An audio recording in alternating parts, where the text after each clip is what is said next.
I don't know if you had the chance to watch the festivities last night. I did. It's sort of part of my job, but I'm also interested in it. And we'll go through the whole, well, not the whole.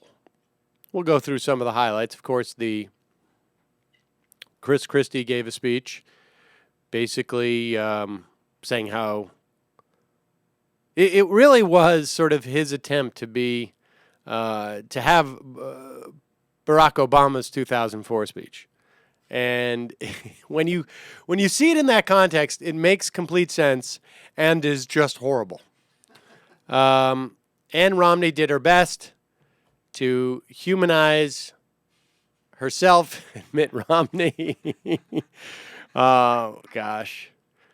I almost could not hear Ann Romney's speech because my wife had walked into the room at that point and was going like, ooh, ugh, ew, what is this? Who is that?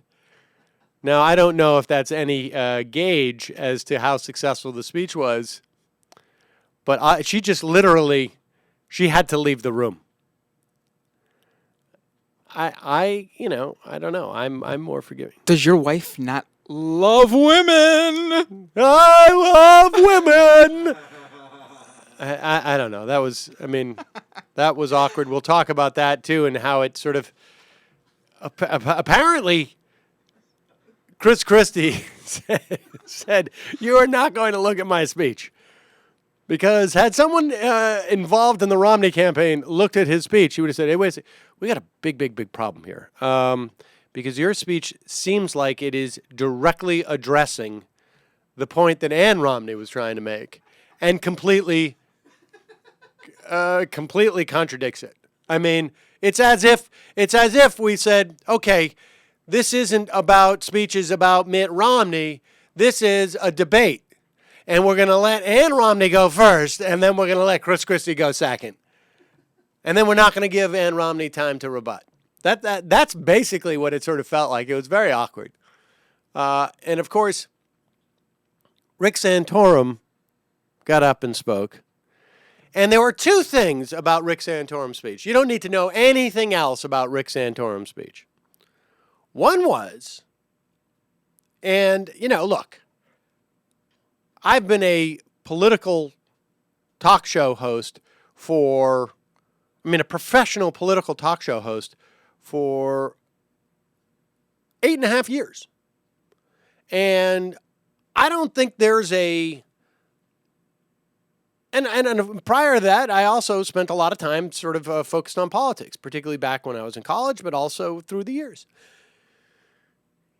And I don't know if there was a single sort of like 60 seconds where I was more sort of like just as cynical and as jaded as I am when Rick Santorum looked into the camera and said, I crafted the work welfare program. And I can't believe Barack Obama's tearing it apart now. I don't know if I've seen a better example of a just bald-faced lie that it was almost impossible for Rick Santorum not to know that he was lying. And there was no tell relative to anything else that he ever said. Just went full on. That's the one thing, that's one of two things that you need to know about Rick Santorum. The other thing that you need to know about Rick Santorum, well, comes via Dorsey. Yes, our very own Dorsey, although who is now no longer our very own. He is now BuzzFeed's and has been so for quite a while. But it comes from Dorsey, and that is that Rick Santorum seemed to go on some type of jag, like some type of OCD jag. You've heard of people with OCD who have to wash their hands many times throughout the day. Well, this is that type of OCD when you have to mention hands an enormous amount of times during a small speech. And here is Dorsey's with his compilation. I shook the hands of farmers and ranchers because I held its hand. Hands weathered and worn. Hands, I've gripped hands. Hands, I clasped hands. Hands and hands. I held hands Hands, hands, the hands. Their hands, hands of leaders, hands, the dirty hands. I shook the hand of the American dream. Yes, ladies and gentlemen, the American dream has a hand and an arm and probably a chest and some buttocks, some legs. But really, I think there's probably like 6 or 7 hands the American dream has. It's got a lot of hands. So there it is, Rick Santorum, if you missed it. Rick Hands Torum, I think maybe.